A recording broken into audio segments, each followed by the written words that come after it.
आज के इस कार्यक्रम की अध्यक्षा मोहतरमा जिला कलेक्टर महोदया रेखा गुप्ता जी, इस संस्थान के फाउंडर डायरेक्टर संस्थापक निदेशक श्री शौकत अली खान जी, मौजूदा निदेशक श्री लोकेश कुमार गौतम जी, आज इस कार्यक्रम में जिन बड़े बड़े स्कॉलर विद्वानों को आज अवार्ड से सम्मानित किया गया है, मौलाना मोहम्मद फजलुर रहीम मुजदी जी, प्रोफेसर शरीफ हुसैन कासमी जी, जनाब नज़ीर अहमद खान साहब और प्रोफेसर याकूब अली खान साहब, सभी हाज़रीन, आप सबका मैं तहे दिल से स्वागत और साथ में आभार भी व्यक्त करना चाहता हूँ कि आज इस मौके पर मुझे आप लोगों से रूबरू होने का मौका मिल रहा है। इस संस्थान को देखने का मेरा बड़े दिनों से मन था और तब जब कलेक्टर महोदया ने मुझे फ़ोन किया कि APRI में इस प्रकार ये एक सेमिनार हो रहा है और आप यहाँ आए हैं, तो मैंने अपना शेड्यूल देखे बिना ही इन्हें हाँ कर दी, क्योंकि मुझे लगा कि यदि मैं इस बार नहीं गया तो शायद कभी जा नहीं सकूँगा। और मुझे खुशी है इस बात की कि मैं आज यहाँ आया। और अभी इस कार्यक्रम में आने से पहले मैं इस संस्थान के कुछ लोगों से बात कर रहा था और वो मुझे बता रहे थे कि इस संस्थान में कितना अच्छा काम हो रहा है, खूब मैन्यूस्क्रिप्ट का जो है, और यहाँ पे कितना ट्रेजर, कितनी बड़ा खजाना जो है वो यहाँ पर है, न सिर्फ किताबों के रूप में, न सिर्फ मैन्यूस्क्रिप्ट के रूप में, बल्कि ऐसी कुरान शरीफ भी है जिसके लिए मुझे बताया गया कि वो विश्व की सबसे बड़ी कुरान शरीफ यहाँ है। मुझे लगा अभी शौकत अली खान साहब फरमा रहे थे कि कौन सा कुछ व्यक्ति थे जिन्होंने कहा कि मुझे ताज्जुब है कि मैं अभी तक यहाँ नहीं आया, चरण माथुर साहब, कि मुझे ताज्जुब है कि मैं अब तक यहाँ नहीं आया, जबकि विदेशों में जाके मैंने इस तरह के संस्थान बहुत देखे। मुझे भी ये बात दोहराने का मन करता है कि मुझे ताज्जुब है कि मैं यहाँ अब तक क्यों नहीं आया, परंतु इस बात की खुशी भी है कि इतना सब कुछ यहाँ हो रहा है। कलेक्टर साहिबा ने बताया कि इतना अरबी, फारसी, उर्दू, इन सारी ज़ुबानों के लिए यहाँ इतना सब कुछ हो रहा है, परंतु आज आप लोगों के सामने बैठा हूँ, बड़े खुशूस और विद्वान लोग मेरे सामने बैठे हैं, उनके सामने मैं अपने आप को बड़ा निरक्षर सा महसूस करता हूँ। परंतु इस बात का मुझे एक थोड़ा सा रंज भी है कि फारसी और अरबी भाषा को तो फिर भी छोड़ दें, वो तो बहुत दूर की बातें हैं, लेकिन जिस तरह से उर्दू, जो कि बड़ी अपनी ज़ुबान है,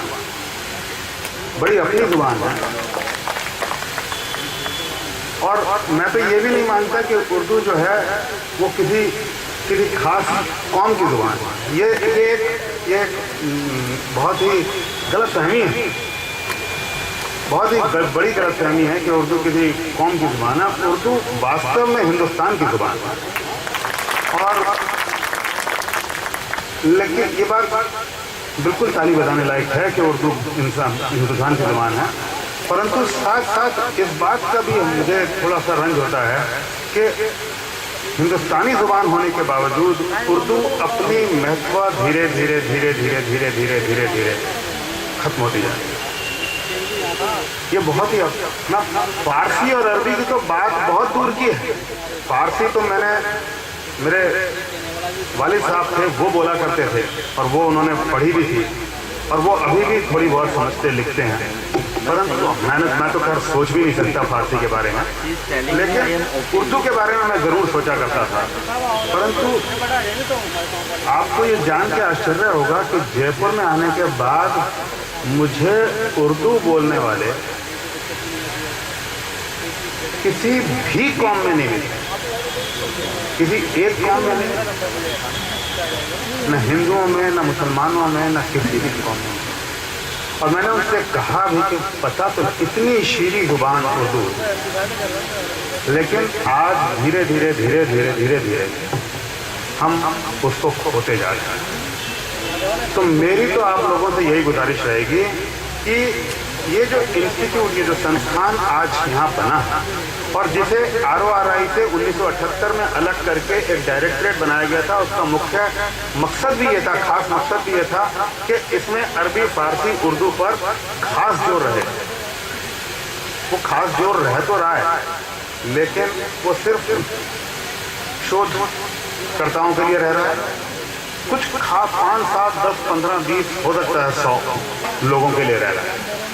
लेकिन हमारा मकसद, खास मकसद ये होना चाहिए कि उर्दू जुबान का जो एक अर्श था किसी ज़माने में, हम वहाँ तक नहीं तो यहाँ तो आए, कम से कम यहाँ ना आए।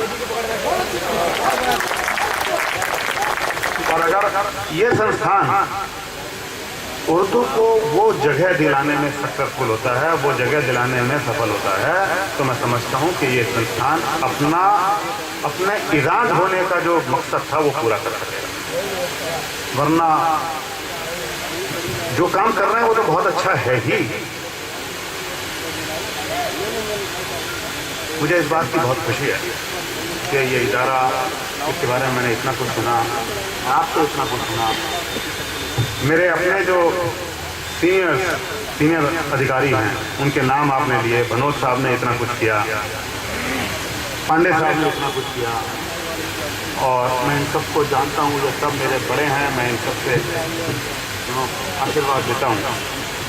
प्रियदर्शी ठाकुर साहब यहाँ रहे, उन्होंने इसके लिए बात। मुझे ये तो नहीं पता कि मैं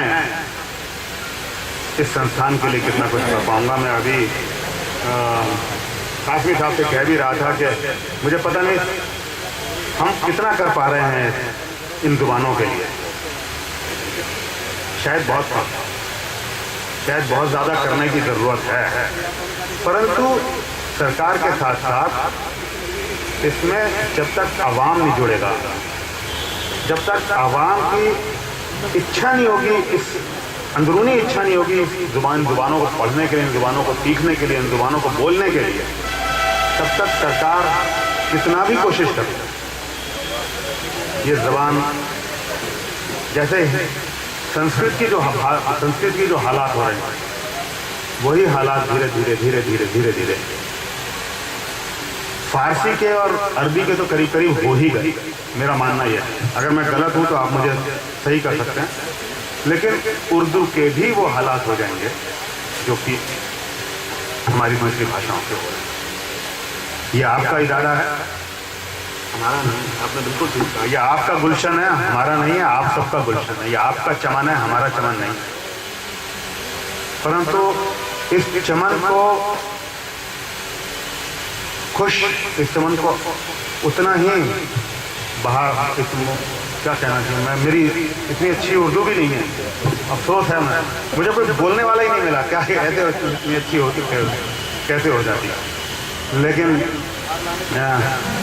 इस चमन को उतना ही बाहरों में रखने बाहर।